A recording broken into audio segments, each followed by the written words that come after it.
Welcome back, ladies and gentlemen, to the Intel Extreme Masters, as we are amidst Group C currently, and our next matchup on this main stage will be PiLiPiLi going up against Patience. I'm joined at the desk here by good old Tastosis themselves, and I'm sorry, Artie, I'm going to have to be nursing you to better because you're feeling a little bit ill, but you're holding in there strong, my friend. What is up with this voice, man? Oh my God, I can't even be I think funny it's sexy, today. Artosis, personally. Yeah, you like I think it? you should be sick You all like the how time. deep it's getting It's right getting now? really deep. It's really manly.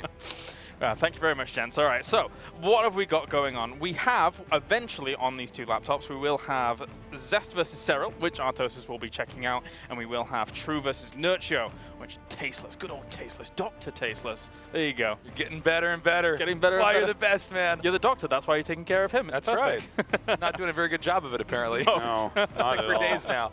All right, so we're going to talk about PiLiPiLi versus Patience here, PvP. Patience, through 2016, suddenly took on a life of his own completely, devoid of what I originally thought of him when he was in Germany, didn't quite have the success. Then he came back to Korea and found wild success. How did Patience manage this?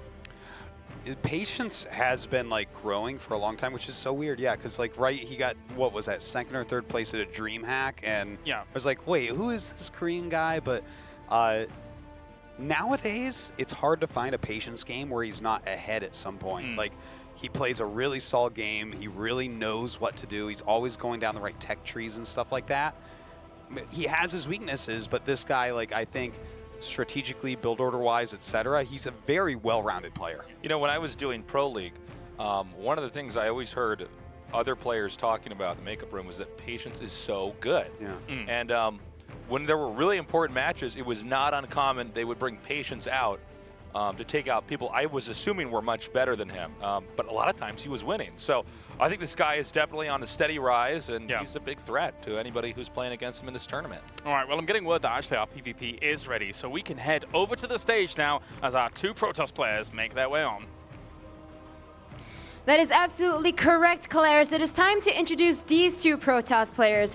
Our first player is a 20-year-old Kazakhstani Protoss looking for his highest finish in StarCraft II yet, while his opponent is a very experienced two-time SSL semifinalist. Give it up for PiLiPiLi and Patience!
Time for a PvP here. I'm going to be casting this one with Roti.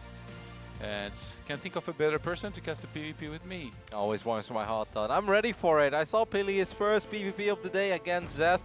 He played well. I loved his builds. In both games I liked his build a lot. I really felt Proxima was a must-win scenario. He scouted the Proxy Stargate. He went Phoenix against Oracle. But the one split second where he wasn't looking at the Stargate, I think he told himself, Zest must have cancelled his Oracle. He flew the Phoenix to the other side of the map, ended up losing 9 probes. And even after that, he still kind of evened things up. But Zest wouldn't be Zest if he somehow finds a way to win. This is a very big series for Pili. He had a great start today, winning his first games against True. Yeah. But this is the one that truly matters, Todd, because it's not going to get easier for Pili after this. Nurtio and Sero are left. And on the other hand, you've got Patience, who's struggling a lot here so far in this group. I mean, even looking at the group, I wouldn't have been surprised to have seen Patience on top of it. Instead of that, he lost his first 2 matches and has had a long break now before finally playing his 3rd match against Pili. So he's probably been able to, kind of calm down, think about it, think about how motivated he should be here to win his next 3 matchups to really have a good chance to advance if he can do it. I thought us Protoss players always beat each other or beat themselves up at least whenever they lose 2 games. Because whenever you play Protoss, I always feel there's so much to think about. It's like, God, I really shouldn't have done this, and God, I shouldn't have done that. I mean, he was up 1-0 against Zero, and everything looked to be all right. You know, this was the patience of old. He's just going to dominate today. Ended up losing that series. He's like, well, okay, I can bounce back against True. And then True just went full Bly. Some people say True is like the Korean guru, which obviously I can see the resemblance because they both love Lynx. But in that series, True was just playing crazy, gimmicky with a lot of proxy hatcheries, and somehow he got the job done. So this is where things become incredibly important for this man. Spawning on the left bottom side of Newkirk. Can he turn the tide? It's patience.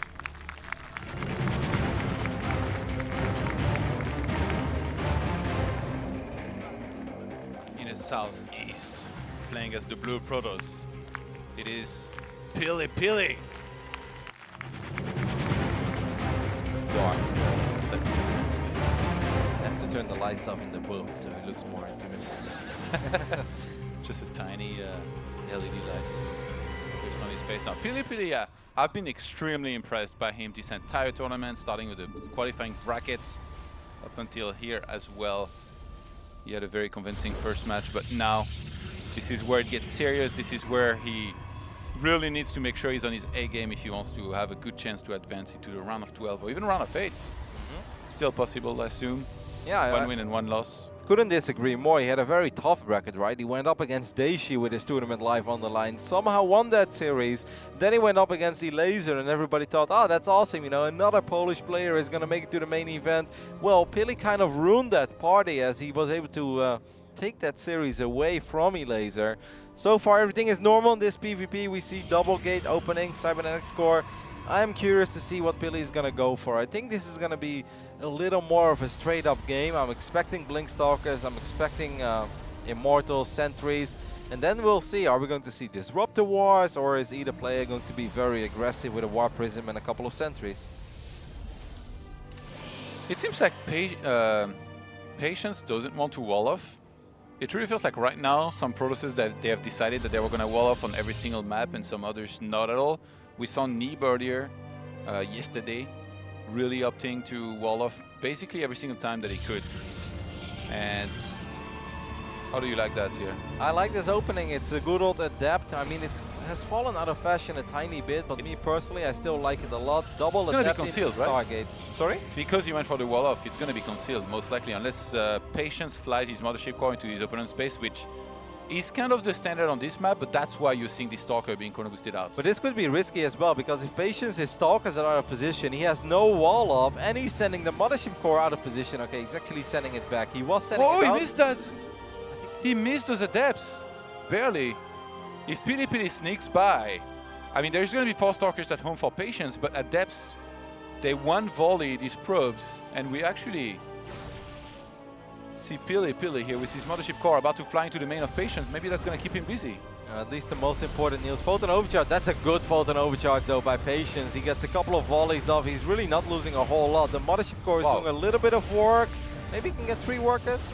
Nice pylons actually here between those gases because they cover a lot of area. Wow. 4 though, Todd. In the end, 4 for 2 Adepts. It is a recall as well, but I still think that's all right. 4 workers is a pretty big deal. And the 5th one died here across the map, blocking that Nexus from going down. In the meantime, we've got the first Oracle finished. There is a second one on the way, fully realizing that Patience doesn't have any Stargate himself. PiLiPiLi is like, you know what? Let me go full Haz, add some Oracle, make sure I can kill some probes and then maybe tag your army. And I love the way PiLi has played this so far here. Mothership Core is way out of position right now, but 4 Stalkers is obviously enough to usher this Oracle out for now. As we see the Twilight Console and the Robotics Facility being wiped in. I kind of expected Phoenix to start after the double Adept open. Wouldn't you sack this first Oracle to kill like maybe even 4 probes? Because then like, you would be so many walkers ahead, I think. Like maybe even something like 10. Against 3 Stalkers, I agree with you, but against 4 Stalkers, do you think you'd get 4 workers? If you're lucky. If you're trapped. One time, baby. If you're trapped, like a true Jin Air pilot. You want to fly away with that Oracle about to fly into the main here. Only 2 Stalkers there, but Mothership Core is in position. Yeah. These 3 pylons, by the way, I really like the placement.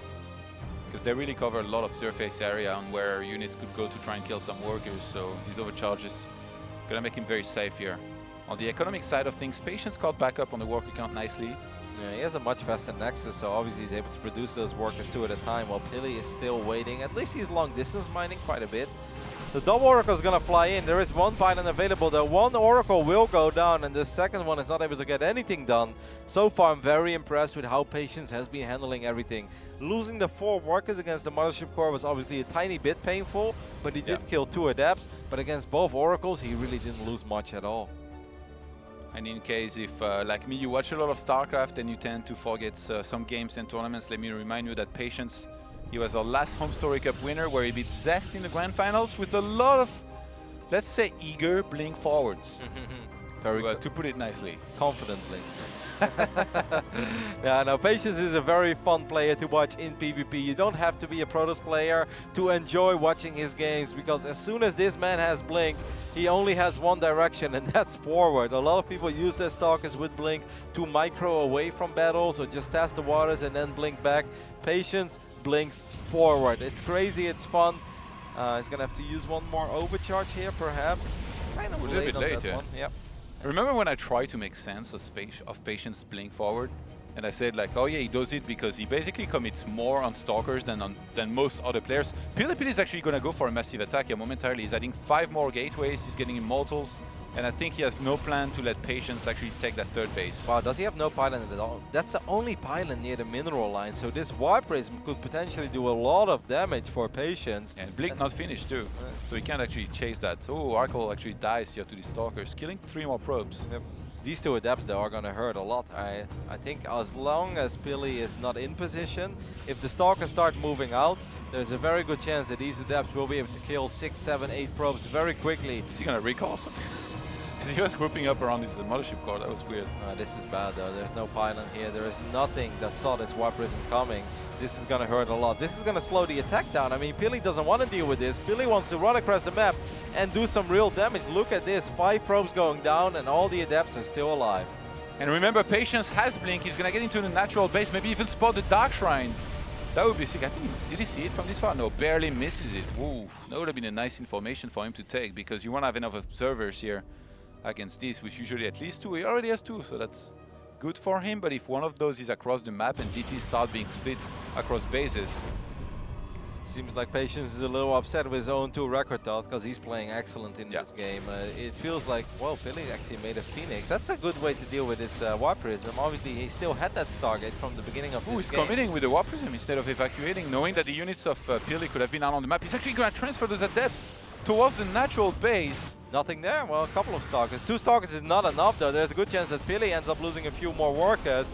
There are pylons keeping this Nexus safe as well. I love the way Patience is playing this. He's buying a lot of time, spots the Dark Oh, he Shrine. actually blinks forward across the map into the army of Pili there for a second. That was a little bit of an overextension because there were Immortals. I saw it on the minimap. I was like, forward. A little bit of an overextension. I feel like we've been there before with Patience. Patience is PvP. Don't blink, because he will. These pylons are quite exposed. One more photon overcharge will go down. Guardian Shield being popped as well on both sides. Obviously, the Immortals are awesome. Pili does have the army supply advantage, but Patience has the worker advantage, and it's spread over 3 bases as well. So he's mining a lot more. Pili needs to win, I feel like, in the next minute. He does still have that Dark Shrine, but what can he truly do with that?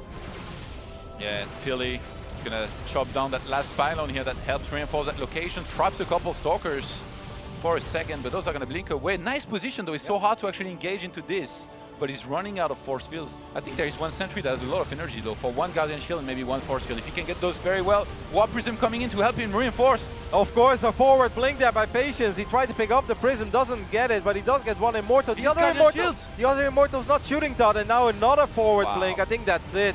Patience is going to be able to clean up this army of Pili, and that could very well be all she wrote for game number 1. Now instead it's going to be 3 Dark Templars being wiped in, but there is an observer for Patience. Yeah, the desperation play. Maybe if he can somehow blink forward, snipe the observer of Patience, PvP might be able to do it. He's actually going around here where this army is in the middle of the map, and it's going to be an absolute desperate move. It's going to be through an absolute robbery for PiLiPiLi to win this game. If he was to win it, Patience not even respecting his own nickname here, going forwards, going for the kill. He's got cannons over here as well. There's no way. Well, this one cannon is actually going to get sniped, but there is an observer too, and I don't think there's an observer over here for Pili. These Stalkers are incredibly trapped. Pili is just bleeding units left and right, and obviously has to worry a little bit about the army of Patience that was running across the map. But I guess the Dark Templar kept him safe at home. It's madness, Todd. It's a wild game, but Patience is absolutely in control. PiLiPiLi is re-expanding elsewhere. I like that. Robo Bay. Like, he's doing all the steps to try and come back in this kind of game, but he's quite a bit of supply behind right now. I feel like PiLiPiLi's attack could have gone a lot better, right? The beginning of the attack was so good, like you said as well. The force fields on the north side of the Nexus, I thought those were brilliant. He shaved off a couple of units very quickly, but then when the actual big fight happens, I feel he was so occupied in Ooh, he's getting cornered. Yeah, the Stalkers are all dead. I think he was so occupied, Todd, in keeping the Prism alive. Meanwhile, there's a Dark Templar in the main base doing a little bit of work that he wasn't paying attention. One Immortal got picked off immediately and he didn't save it. And the second Immortal was in the back of the army. It was just dancing left and right. It was derping around. It wasn't shooting. And he didn't reinforce at all because he was microing the Prism. Yeah, the lack of Guardian Shield was also pretty disturbing against this amount of Stalkers. Can you imagine if Patience was like a professional fighter? He would be like just rushing you and blasting you away. The rumble. Yeah, he would be terrifying, Todd. Or he's in StarCraft, and here in the PvP, when you give him this many Stalkers, he's definitely not going to hesitate too much. Right. There could be like 3 Disruptors for PiLiPiLi, and it still wouldn't matter with this amount of Stalkers. Like, I love this. There is no need to blink that, but he still does it. He still goes for that forward blink. He's going to be able to pick up this Nexus. All right, Patience, give us that forward blink into 4 pylons with Photon Overcharge and just don't care. We know he wants to. Yeah, there you go. That's my boy. Yeah. There is a Disruptor now. Blink is actually on cooldown, so a couple of Stalkers will get picked up. But that's not going to stop Patience. He's going to warp in 7 more Stalkers. And here we go, Todd. If you poke the beast going to blink forward and go for you. Here we go with just a couple Stalkers here to snipe that one Disruptor. And the numbers are just too high here for Patience. Yeah, he goes there for the second forward blink. He's going to be able to get that Disruptor, gets the pylon. GG, Patience takes game number 1. A fun game, Todd. I would say it was convincing in the end, but I agree with you. There was a moment when Pili finally started to attack that third Nexus of Patience. Yeah. I think if you do that over, there's a lot more potential in that attack than what it turned out to be. As much as we talked about, you know, the micro that could have been better, I do think that maybe it was the wrong game plan as well from Pili. Like, don't make it a Stalker war. Just kind of take your third base, go to Disruptor, and take your time. Might be a better way to go up against somebody like Patience, but enough from us for now. Let's go to the desk where we're going to hear what's up with the other games with PiLiPiLi and the boys. And welcome back to the desk, ladies and gents, as we do have a few series going on at the moment. And we can check in with our Tosa series currently in Serral versus Zest, I believe. Yes, that's right. We can jump right into the screen here. Zest has opened up with the same build he does almost all the time. Yeah. Against, this is game 2, by the way, so actually Zest is 1 up. Yeah, he won game 1. I can talk about that in a second. But this game he's gone for DT drop, Archon drop, that type of build order, into Blink, which is pretty popular in Korea, and especially for Zest. But Serral's been doing a really good job of holding it off overall. He's gotten his third base up and all, and his Spire is on the way. So he might be able to get some counter damage done with that, because Zest is in this situation right now where he doesn't have a whole lot of tech units, right? He has like Archon, a couple Archons and 1 Immortal. So, you know, when you have only Blink Stalkers, things can go wrong. So pretty good. In the first game was Paladino Terminal, where there was a Nidus all in, but Zest just blocked it easily. So that's where we're at in Zest versus Serral. Very important match. Can we jump into this game real quick here, because it might be ending in a minute. On laptop 2? Yeah, on laptop number 2. Here we go. Okay, so Nurchio versus True. Nurchio attacking a Mutas here. This is game 1, by the way, guys. But True with a really good Roach Ling bust early on. The center base, actually, I think, yeah, this hatchery's now gone. It looks like this is basically done. I guess now we're going to have the Mutas head northbound here, and I'm assuming that True should be okay to hold. He's just going to keep making queens. So that's what's going on. So it looks like it's going to be True with a 1-0 lead starting this best of 3 out. Those Mutalisks, they're actually arriving before that Spore Crawler is even finished, so if you can focus this out on let's actually keep our eyes on this for a second. Oh my god. Yeah, there's not much for him to really deal with. God. I think he's got time on his side. I mean, with the Lynx here hitting this, there's there's not much he's going to be able to do. It's a bit all over the place, that game right now. Yeah, but let's see here. How many? He just has to win with that little group of mutas. He just killed a Spore Crawler with Mutalisks. I'm like, okay then, that's fine. Yeah. So it looks like the mutas have now been chased out. So if this game changes, I would be very surprised, but no. No, I think he's going to lose. Yeah. All right, so yeah, to sum that up, guys, this is going to be 1-0 here. True defeats Nerdchill, but obviously Nerdchill still has room for a comeback in game 2 and 3. Doesn't want to let it go with those Mutalisks still flying around. Thank you very much for the updates, guys, as we will continue to update you throughout the time. Of course, we did just witness that game going down there between PiLiPiLi and Patience, as always, just blinking forwards, just killing Disruptor, blinking forwards. That's what Patience seems to do, right? Yeah. No, he is known very well for blinking forward aggressively. So. Yeah. I mean, good on him. He held that push very well. Yeah, he did. All right, thank you very much, guys, as we do now go back over to the casters for PiLiPiLi going up against Patience number 2. Abyssal Reef going to be on map number 2 here between these two. And Pili, we'll see if he adjusts the game plan or if he sticks to the same kind of push here against the Patience, who definitely took a pretty quick third that game, given all things. Yep. Like, after he caught back up to the walker count, he was just confident enough to go for that and with a good defense. Obviously, details matter a lot as well, and we shouldn't forget about that single Phoenix that Pili made. If he brings that single Phoenix in that push as well, there's only 2 Immortals on the side of Patience. If you take it out of the battle for just 3 or 4 seconds, that can also make a big difference. He felt like he was in a rush, maybe because Patience started blinking forward and sniping units and stuff. Yeah, I really think there was more potential in that attack of PiLiPiLi. The War Prism was late as well. The representative of Storm Gaming. Let's see if he can turn it around in game number 2. He had such an excellent start of the day, beating his teammate True in a very fun first series of the day for him. But right now, Todd, things are a little less fun as he's down 0-1 against this man, spawning on the right bottom side, representing that pixels. It's Patience.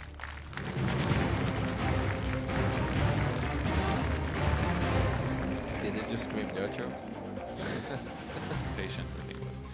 And his opponent in the northwest, playing as the Blue Protoss, it is Storm's PiLiPiLi. Going for another wall-off by the look of things, whereas Patience will not.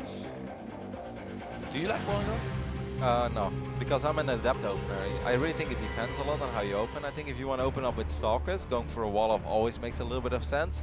But if you open up with Adepts, then most of the time, you know, worst comes to worst, it's Adept against Adept, and then it just comes down to multitasking, who can do stuff better. Yeah. I like to play it very safe. You see a lot of these Protoss players place the 3 pylons very carefully around the Nexus and middle line. I know I'm not that good, so I use 4 pylons. So. But with 4, I've got every corner covered. Somebody out there, I'm sure, makes it 5. Yeah, I guess. Goes broke for it. It's like I've got no units, but I've got so much overcharge. Late Nexus, Kev. We'll see how this one goes. As Patience sends his first probe across the map, wants to see how much gas has been mined. Was perhaps a tiny bit surprised to see Pili open up with that Stargate on Newkirk, even though Stargate is pretty popular on Newkirk. I'd say it's a little less popular on Abyssal, but sometimes because things are not popular on a certain map, you suddenly see it in tournament games because they want to catch their opponent off guard. Let's see if Pili goes for another one of those Stargates here in a second. Double Adept starting now for Patience. 2 Stalkers for Pili. The tables are turned. I always think that's very fun as well, right? Like how sometimes you see players open up with Adepts and then suddenly they got Stalkers, and even on the same map they'll switch it up if they have to. Just the power of being unpredictable. Especially in PvP, I'd say it's a very important aspect. That's a fast Stargate by Pili. It's just double Stalker into a Stargate immediately again. So probably more defensive this time with Stalkers. It's kind of hard to go across the map and do a lot against somebody who's very good. Stargate against Stargate, Todd, on Abyssal Reef. How often do you see that? Not incredibly often. Like Newkirk, for the people who don't play a whole lot of StarCraft, like why is Stargate better on the map like Newkirk?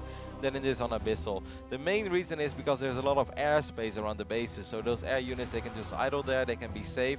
On Abyssal, you don't really have this. You basically have to be active with your units all the time. Now, obviously, when it comes to Stargate against Stargate, Phoenixes are incredibly good against Oracles. However, they have to be in the right position. Good job there on this probe by PiLi, keeping the Adepts at bay. And PiLi's opening up with a Phoenix. What will be the unit of Patience? Is it going to be a Phoenix or will it be an Oracle? Uh-oh. Oops. It's an Oracle here in this case. Now, it's not as simple as just being an Oracle versus a Phoenix. Sometimes we've seen, you know, Phoenixes go out of position. Yep. And Oracle still killing a good amount of probes. All it takes is 1 second of being away, one single mistake, and you're going to be in trouble. But the fact that neither player has been able to scout much, they both should be pretty alert. And in this case, Patience should be the one sending his Oracle into his opponent's base, unless he wants to play it very safe and try and wait until he's sure there is no Stargate, which in this case there is, so it's going to be hard for him. Yep. Now, obviously, I 100% agree with you that Oracle against Phoenix is a very dicey scenario. Actually, Patience is going to follow that with a Void Ray. That's interesting. Do you want to know my secret thought? If I get in this scenario where, on the rare occasion, I'm the Oracle opener and I play against somebody with Phoenixes? I would love to know how to beat you when you move back to Europe. Yes, go ahead. All right. So every now and then I do the worst thing imaginable. You make a second Oracle because they'll never see it coming. It's brilliant. You know, they shut down the first Oracle, doesn't do any damage. Now what you want to do, Todd, is make a second Oracle because the Phoenixes think they're safe. They fly across the map, and that's when you squeeze in the second Oracle, and you still suddenly get like 6 or 7 workers. If only Patience knew that trick, but guess what? He doesn't, and he goes for a Twilight Council, so he's going to be transitioning straight into Blink, whereas PiLi drops his second target. That was spotted somehow? Oh, it's just because the probes revealed it, I guess? Yep, I think you're right. Oh, that's so funny. If you had made that, I guess, towards his wall, because that's a big information here. I wonder what PiLi is going to do the moment he spots the Twilight Council, though, if he still wants to just go mass Phoenix. I mean, if he wants to go absolutely crazy, he could just make mass Phoenix of 2 Stargates and get +1 air weapons. Maybe just Void Race into carriers. Yeah, that's possible as well. We saw him try that earlier, I believe. Or maybe even Void Race with some sort of ground support. Which, by the way, if you're PiLiPiLi there, you still need to be careful about some kind of DTs that could be used. 4 Adepts are finding their way into the mineral line of PiLiPiLi and actually getting quite a bit of work done, Todd. 5 workers have gone down already. Where are you pylons now? They're at the front. Oh my god, he cancelled the shade there as well. This is becoming really painful. This was not supposed to happen. PiLi was not supposed to lose 8 probes here. Not a big difference in walkers though, 32 against 35. Obviously would have been better if he hadn't lost that, but... Yeah. Okay, he made 1 Void Ray. I want to know what's next here. Because we know what's next from Patience. A lot of Stalkers in the forward, actually probably more than 1, but a couple forward blinks. And no hesitation. Yeah, this second Stargate is questionable. He did let it finish up, right? Yeah, it is finished up. It would have been a lot nicer for PiLi. That's just a robotics facility and he gets 2 Immortals on the ground. Those Blink Stalkers are honestly not that scary anymore. But I like the way that Patience is playing this, and here you can truly see his class, because he had a very bad start. Losing the Oracle, not killing anything, yet, you know, 2 minutes later in the game, we're looking at a game where PiLi is suddenly in a little bit of trouble, and Patience is just making all the right calls. If this proxy gateway and pylon are not found, that's going to be a lot of Stalkers, because Patience has 3 gateways in his main, and he will have one on the map. He's going to be able to go for fast warp-ins there. And once you have a critical amount of Stalkers, say like 20, and you go across the map, you're not really afraid anymore about Phoenixes, especially in low numbers, picking up your Stalkers. So you're just gonna can pull back, blink your Stalkers back, fight and be very cost effective. And I think Patience, by taking this 3rd base, he's playing it safe because he's gonna force PiLi to go into a 3rd base himself. Look at the amount of energy, Todd, on these Phoenixes. That's very, very uncommon. That's very uncharacteristic as well for a player like PiLi. It's not like he hasn't been trying, but Patience just has his units in the right position. These Phoenixes, if they would have free reign over a mineral line, they could kill almost the entire mineral line. That's how many lifts are available. He could easily kill 12, 14 workers with that amount of energy, but Patience is just not letting him. These Phoenixes were very close to that Dark Shrine there. Did he actually spot that? Yep. Okay, that's a big information. Still getting more Void Race, +1 air weapons. Void Race, a very good unit against Stalkers, as long as you can provide some sort of support or you can really outnumber the Stalkers. Well, only 1 Photon Overcharge available, 1 Phoenix does go down. I would actually like to see a few more Phoenixes, or just keep these Phoenixes alive. He loses 2 Phoenixes, and that's a big deal, because yes, Void Rays are good against Stalkers, but I think the power of that is that you have a couple of Phoenixes to hold those Stalkers in place, right? Oh, no, no. Oof. Turns around at the last second here. more gateways going down here for Patience, who's going to be the aggressive one. Patience probably thinks there is a third base from PiLi, but PiLi has really delayed that. And I think, did PiLi not spot the third base from Patience? I don't think he Because did. otherwise he might want to rush his own third earlier, unless he was playing some sort of two base, which is very common. When you get this many Void Rays, you get Immortals in support, and then you go for the attack. But why is he getting a Forge then? Maybe Oh, he's not in position. Whoa! he has Photon Overcharge, right? He's got Void Rays. He should be alright, yeah. Not even Patience will blink into that, Todd. And that says That's a when lot. you know it would have been bad. Yeah. It would have really been bad, actually. I know he's pulled off miracles with his blink forwards, but into 8 Prismatic Alliance Void Rays, that would be a bad idea. PiLi with a nice supply lead, actually. Right now he's got 10 army supply. Yeah, the problem that I see with this army of PiLi though is that it's so immobile in a way, right? It's so slow, and it will really allow these Stalkers to just pick off one unit at a time. That's why it's so nice to have 4 or 5 Phoenixes, that every time they try that, you can just lift those Stalkers and you will get some insta-kills. Patience wants to go for some multi-prong aggression here. That's what DT draw probably, because his Dark Shrine must be finished by now. So if he sent Just adapts. some adepts, remember, I think the Dark Shrine finished, right? Yes. By now, so he can actually use that to send DTs all over the place. If he sent one in the main, some in the natural, like obviously a lot of the time here, they're going to be cannons, which he needs to be mindful of. But if you DT drop on top of cannons and they die and there is no observers, that's going to be a lot of trouble here for PiLi. This is really funny because we're basically looking at... DTs. Yeah, that's... 7? Did he just warp in 7 DTs? Knowing Patience, I'm actually surprised he didn't go for Blink for Yeah. DTs. Can you imagine his Blink forward with DTs? He's actually chasing the army. What is he gonna do with 7 DTs though? Drop 4 of them on top of the cannons in the main, send the rest in the natural, and attack the third with the Stalkers maybe. He's a madman. Fleet Beacon is gonna go down as well. Patience is still looking for an opening. The way that I look at this situation right now, Todd, is that we've got basically one ultimate heavyweight fighter, which packs one hell of a punch, which is PiLi's army. Because in a straight up fight, this is a monstrous army. Yeah. And then He might just get Archons, because he warped in 3 more DTs, I think. Yeah. I guess you're right. This is gonna... Yeah, Archons, Zealots to tank for the Stalkers, and then from there, it's kind of like when Oh you my god, if PiLi jumped on his army, Todd, the Archons are not ready yet. That would be a bad... Well...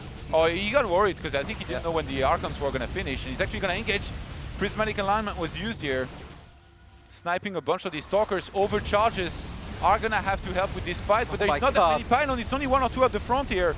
Another real blink there by Patience, as all of these Stalkers will just melt immediately, and the Immortals are doing a good job on the ground as well. PiLi pulled the probes thinking he was in danger, but very quickly realized that was not needed, and he's actually going to chase this army on the map. Like I said, Void Rays, you need to respect these guys. Oh my god, that's so many Void Rays with +1 as well, and Patience has just lost almost all of his Stalkers. Todd, we looked at that army and we said not even Patience would blink into it. He said, no, I would, don't worry. Like, I'm actually okay with blinking into that.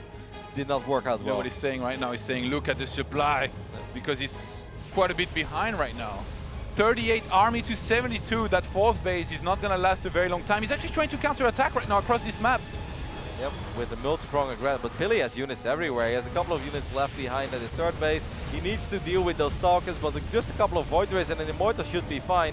It's important for PiLi that he doesn't end up losing all of his Immortals though, because he does end up losing 1 there. He's gonna lose a whole bunch of probes. Don't forget about the Dark Templars, by the way. They're always incredibly useful in base trade scenarios. PiLi says, you're a pretty good Protoss, Patience, I look up to you, but let me give you a little taste of that North American ladder and what we like to do. What are you going to do now? Where's your blink forward? There it is, but I mean, he should have enough. PiLi is not supposed to lose, I think, from there, unless he really messes up. Moving across the map right now, we're still with the Void Rays, and there is just not enough. And it's not like you can warp in DTs and kill Void Rays, right? This is such a heavyweight army, Todd. Immortals and Void Rays. If you talk about something that kills buildings fast or kills Stalkers fast in a straight-up fight, that is the ultimate composition right there. You are spot on. I mean, the only thing that Patience can hope for is a very weird base trade. He takes out all these probes, takes out the Nexus, and takes out the other Nexus. Don't forget, there are no Phoenixes, so technically he could micro a little with his Stalkers. Yeah, there's some overcharge, at least 1 available, and just this army across the map will never die. As long as the Observer doesn't die, and then he can't get rid of the ground, in which case it would just be the Void Rays by themselves. But they're still so scary. Like, the Void Ray count to Stalker in this game is very unfair. It's 10 Void Rays to 16 Stalkers. Like. And it's very hard as well to get your Stalkers in range to pick off a Void Ray when there's 2 or 3 Immortals there as well, because you just one-shot these Stalkers. And it's going to be incredibly hard for the Stalkers to somehow get a favorable trade. as all of these buildings are unpowered now as well. Patience did take out 2 of the 3 bases of PiLiPiLi, but how is Patience ever going to take care of that army thought? And he should absolutely not blink into this main base. But he Patience, don't do that. You can't do that. Not even you, Patience. And he knows it. Yeah, I mean, Patience is mining again, but all of his gateways were unpowered in the main. And even if they were to be repowered soon, still he's in a ton of trouble. He can actually make units. He needs quite a few pylons, but he's not going to have the economy. GG gets called, and PiLiPiLi fist pumps as he equalizes the score here in this series. What a build, Todd. Stargate into second Stargate into, all right, let's make a whole bunch of Void Rays, +1 air weapons as well. But he got the job done. The Immortals were just on time. If the Immortals wouldn't have been there, I really think that would be a difficult fight against those 5 Archons and all the Stalkers. But just having a couple of Immortals on the ground makes all the difference. Oh, so, we're getting ready for game number 3 between Pili and Patience. But before that, let's check in with Kalaris and the boys to see what's happening in the ZVZ and all those other games. That's right, thank you very much. I think we can already go to laptop number 1 as we do have Artosis with Cyril and Zest. That's right, and it is 1-1 right now, guys. Cactus Valley's the 3rd map. Cyril has a pretty big army in Speedbanes, but Zest has Disruptors on the way, which is kind of interesting. You don't really see that often from Korean Protosses. But trying to use Disruptors versus Banelings can be a little bit tricky. But yeah, game 2 was that macro game that we kind of jumped to. Oh my god. Yeah, not quite. The Banelings, though, going to connect. Yeah, he's taking out the 3rd base. Looks like Cyril might take out Zest here. Yeah, imagine that. Zest are currently 2-0 up at the moment, and Cyril looking good there against him. Thank you very much for the update, Artosis, as we now head to Tasteless, who was in True versus GG. It's that it? It's that simple? Just ended right there. Cyril wins. It's he won. Yeah, going into my game over here, not too much is happening. This is actually game number 3. But in game number 2, we saw Nerchio actually outmaneuvering True. And by the way, that's pretty damn hard to do. True's pretty vicious in a ZVZ. So far in this game, True getting his 3rd base up very early. Nerchio's has just now started.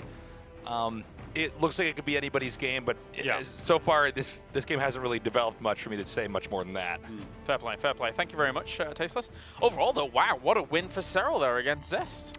Yeah, that's a big one right there as well. And Zest is very good at execution. Like game 2 was actually pretty close. They both were very high supplies with full tech and all. And Cyril just kind of kept a little edge. He gets enough in the early game to not take damage from Zest, and just like always has enough throughout the game and gets to that tech he needs to win. So this kid is playing really, really well. All right, well, thank you very much, gents. As at the moment, we are currently still in PiLiPiLi versus Patience. PiLiPiLi's Void Ray Immortals, too strong to beat out Surprise Archons, apparently. Let's head over to the Caster's Desk now for game number 3. We'll see if more Void Rays are made, but that was pretty convincing here from Pili. Patience definitely overextending here, I think, with this attack, which was kind of supposed, I think, to surprise his opponent. He was probably also expecting Pili not to be moving out. Like, that was a crazy move out, actually. Yeah. I mean, and then after that, he perhaps didn't have to walk up the ramp there. You can also say just go back, try to buy time with your mobile army, which are those Blink Stalkers, and maybe go up to Storm, you know, because there's always one guy out there that's like, I play free-for-all all the time, and I always lose to Void Rays. I don't understand why I don't see him more. It's like, well, Archons and Storm actually do incredibly good against Void Rays, but obviously Patience didn't have time after he already committed to that massive attack. Game number 3 is pretty much on the way. Going to be played on Belgian Vestige. We're looking at the main base of this very adorable, very scary in-game at least, amazing Korean Protoss player. It's Patience.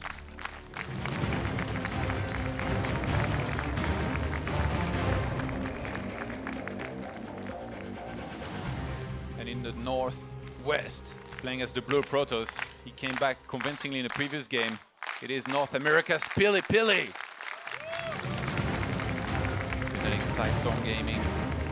Really doing an amazing job in hanging in there, don't you think? Like just making it out of the open bracket, winning his first series of the day.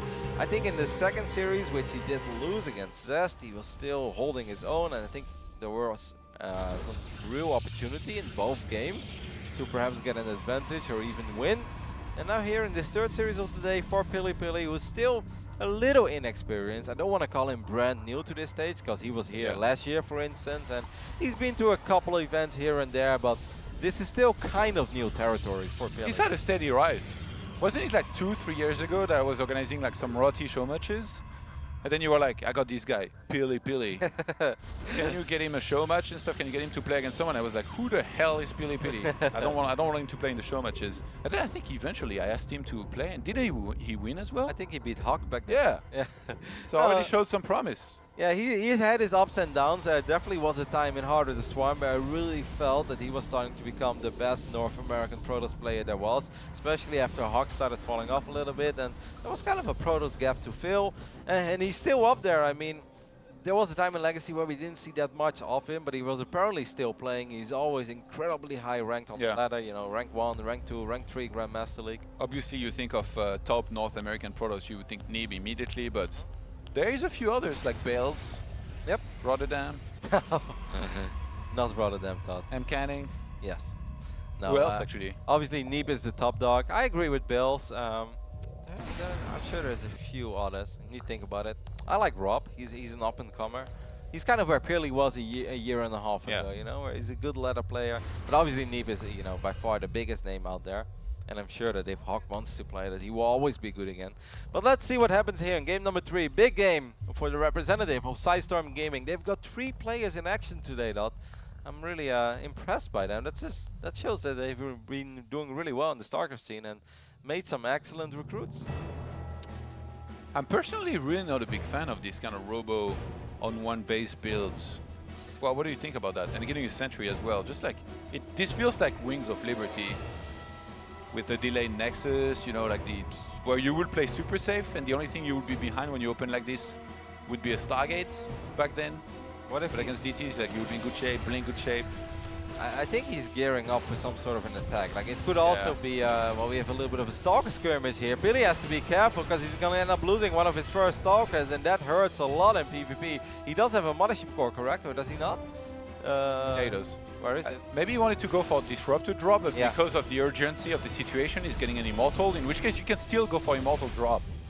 That's kind of what I was thinking about as well. Now there is an Immortal on the way. PiLi realizing he desperately needs that Immortal, not just because he lost his Stalker, but also because Patience is knocking on his door with 4 Stalkers, and that's just a little too much to deal with when you only have 1 Photon Overcharge available. PiLi's moving forward. He is very confident in his sentry over here. Guardian Shield is being popped. Takes out 2 Stalkers of Patience. Might be able to get 1 more. Look at this trade, Todd. Look at the power of Guardian Shield. Well, I say that. He does end up losing 1 Stalker. Miss Micro there a little bit. And the sentry is probably going to fall. But the Immortal's out. Big Daddy Immortal's going to one-shot a Stalker, perhaps? No. Careful when you tell me to look, because I got excited here for a second. Alright, Patience still moving forward. Blink on the way. Delayed Robo, but he doesn't really need to worry about anything right now. PiLiPiLi though, with this earlier Nexus, better Walker count. If he builds up his probe count very nicely from there, I like his position. I would like to see PiLi follow this up with a Twilight Console, but then maybe just go for Resonating Glaives. Don't get Blink, go for Resonating Glaives and start gearing up for a massive attack with just Gateway units. Well, we actually see the War Prism already. Does he? But he only has a single Immortal, right? Does he have 2 Immortals or 1? No, he has 2. Okay. Then I don't mind this at all. He's going to perhaps run across the map. Kind of what Mana did in his last game. Yeah. Who did Mana do that against again? PvP Drogo, right? Yeah, on Cactus Valley. These attacks, if they come by surprise, they are incredibly powerful. Actually, if I look at the production tab, I'm getting really worried for Patience there, because there's 3 more gateways. This is gonna hit very early, supposedly before Blink is there. Let's look at his natural base here, Patience. The pylons. Okay, there is a second one on the way, but I mean, you can just pull back, wait for this to expire, and then move in again with your forces. Does Patience have any sentries right now? Because that would be massive. There's no Blink in the army. Patience has 1 sentry, but that's just for Guardian Shield. He's getting pretty high on the Stalker count, though. But if PiLi is War Prism is about to show up, PiLi is absolutely committing to his attack. He is making a couple of probes, but this has to do something at least. He's going to get 4 adepts, maybe trying to get some economic damage, maybe trying to pull the army out of position. He has to be careful, though, because the main army, Todd, is actually a little small right now with just 4 Stalkers, 2 Sentries, and 2 Immortals. Yeah, and also the Prism. We've seen so many Prism die kind of carelessly, and like, remember you're facing the Mr. Blink forward right there. Guardian Shield, I was gonna say, was gonna be so important, but he uses Force Fields instead. That's a big mistake there. And one of the sentries died, the other one has no energy. I would like to see him do something with the Adepts. He's got so many of them, and obviously Adept is not the ideal unit in a straight-up fight, even though they are very tanky. And not a forward blink by Patience. He gets the Prism, but at what cost? He ends up losing quite a few probes, and he's even forced to pull the probes as well, as he ends up losing 9 probes total, but he lost more Stalkers on the north side as well. And PiLiPiLi's gonna get chased now. Because Patience has Blink, he can actually chase this army and try and deal properly with it, try to get rid of most of this. But he blinks forward, no! That's his biggest strength, but also his biggest weakness at times. He's gonna lose a couple more units, but eventually get rid of all of this force of PiLiPiLi. That wasn't on the map. 9 probes died though, he pulled the probes. So we have a PiLiPiLi on 38 walkers against Patience 29 now. Which is a big income difference. Yep, but the one advantage that Patience has is that he has Blink. So that is obviously working for Patience. This is a map where you can actually blink perhaps 4 Stalkers into the main base and try to get a good old, very old school 4 Stalker hit squad, get behind the middle line and just start one-shotting those probes. Very close game, Todd, but I actually kind of like PiLiPiLi's position because of that worker advantage. He has a bit less initiative with the lack of Blink. And he's, wait, did he not still get a Twilight? Does he just want to end the game with another, like wave number 2 or something? I think we're going to see a Twilight. I think he should realize. He still has his War Prism across the map. Oh, he's going to try to send Adepts into the main. And Mothership Core still has quite a bit of energy here. 137, that's 2 overcharges and half. That's cool though, he's splitting up the Adepts and that's the right way to do it. Obviously he's running away from that Photon Overcharge as well. He's forcing double Photon Overcharge, but meanwhile in the natural, Patience is not minding at all. He is winning, however, a Stalker battle on the left top side. Todd, this game is so wild, but Patience is fighting for his tournament life. One of the favorites in this group. If he loses this series, he's 0-3.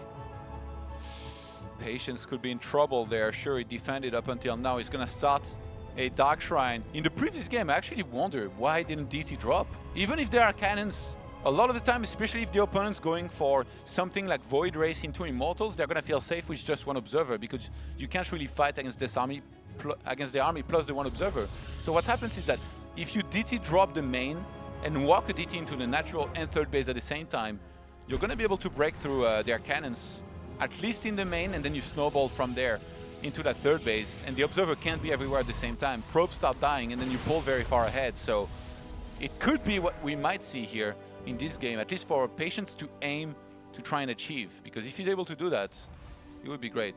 You see PiLiPiLi is getting Resonating Glaives, he's not getting Blink, and that obviously is a very strong indicator that he doesn't want to attack up, that he doesn't want to go up to 3 bases at least.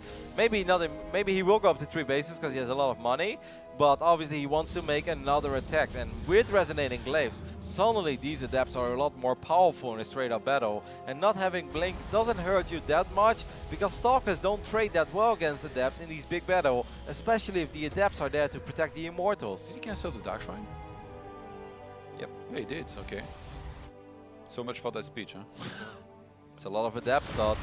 With Resonating Glaives, I don't think that Patience is going to have Glaives. Yeah, I think he saw that coming. Like, if you get too many Stalkers against this, is quite bad. Force fielding against Adepts is going to be tricky. He's not going to. No, he's not. That would have been insane. Sickest mid pylon grinder. Yep. Gets a Stalker there as well. It's a lot of pylons, but really not that much Photon Overcharge available. I feel like this is PiLiPiLi's moment, Todd. If he shades in the main with everything, and or maybe attacks the rest with... No, just like maybe send like 3-4 Adepts in the main. He's got Photon Overcharge. There is at least 1 Overcharge available with the second one underway. He's actually going to go for it. The Immortals of PiLiPiLi not able to attack. Only one of them is going to actually drop them inside of those force fields here. And as soon as this overcharge is finished, it's going to be army against army. Patience might have to pull pros, but PiLiPiLi's got so much in that position. He's wiping in more Adepts, and the Immortals are still alive. They're not doing that much damage though. He kind of misclicked the Immortals a tiny bit. Photon Overcharge was incredibly useful there, but I don't think it's going to make the difference, Todd. The Adept count was overwhelming for PiLiPiLi. Look at him. He's moonwalking with Adepts plus Immortals, pulling back from that position, trying to regroup with the Warp Prism. warping in more adepts at the same time. Wow. And Patience, he's trying to hold on for dear life. He's already lost quite a few probes here on that second base. Storms Gaming, PiLiPiLi is about to perhaps take out Patience here and go 2-1 in this group. Who would have ever predicted that? As the sentries are tickling away at this Mothership Core and should eventually die. The sentry is actually important because the Mothership Core keeps activating the barriers of the Immortals. He was baiting the blink forward. He was ready to pick up that Immortal there. Drops down the other injured one here. Force fields are going to go down. Buying more time for Pili to snipe some probe before the engagement actually begins. Blink forward, he's going to snipe on that War Prism. But these Stalkers are going to be a little bit exposed and chased into. Even if Patience pushes this back, Pili will be ahead, but it will be a nice start to staying alive here in this game. Wow, Patience does somehow clean up almost everything though, and there's only one Immortal remaining. That Immortal shooting at the depths, not really doing anything. What? No! You're out by 14 workers! Pili lost his entire army, so maybe he thought Patience was just going to counter-attack, but a little bit surprised. It's 29 army supply against 21. By the time he runs across the map, I think Pili has more units already. I mean, that's a phenomenal hold by Patience, don't get me wrong, that was godlike. Yeah. That good snipe on that Prism, but I don't think that Pili had to leave there, Todd. He's by 14 workers ahead. He's up in... I'm looking at the supply, Kev, as always, and Pili at 64 against Patience 58. Patience, by the time he crosses the map, I think Pili gets enough. I mean, maybe a misread, I'm not sure. Like, I mean, he obviously doesn't have Blink, and that gets annoying when you have to start defending maybe multiple locations at once. Oh my god, Pili was so damn close. I really thought he was gonna do it, Todd. He had so many adepts. He still had 3 Immortals alive. 3 Immortals, multiple adepts, and Patience was out of Photon Overcharge, lost so many workers. But Patience was very patient this time, Todd. Waited with the Blink. Eventually he got the Prism. He cut off the reinforcements and somehow won this game and won the series. Unbelievable. Todd is lost for words. He has nothing else to say. He's silent, so we're going to throw to a very quick break. And after that, we'll be back with an interview with Patience and Soup.